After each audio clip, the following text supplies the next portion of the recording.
Hello everyone, welcome back to the channel. Hope you are doing well and fine, and in today's video I'll be showing you Figma how to set constraints. So without wasting any time, let's just jump right on the video and make sure to watch this video till the end and follow the steps as well.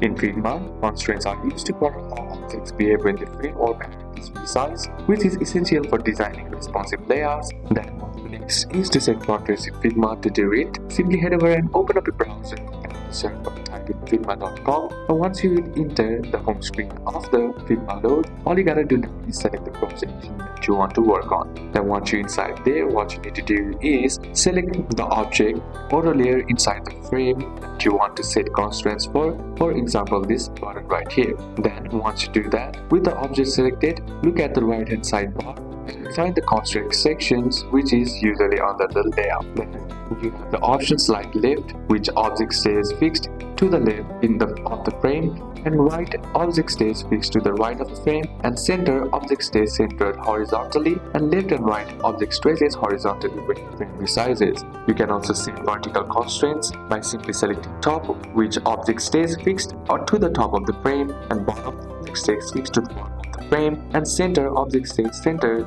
vertically, and top and bottom object stays vertically when the frame resizes. So these are a couple of steps that you can apply, and that's it for today's video guys. Hope this video was useful to you. Leave a like if it did, comment down any questions that you have, and see you soon on the next one.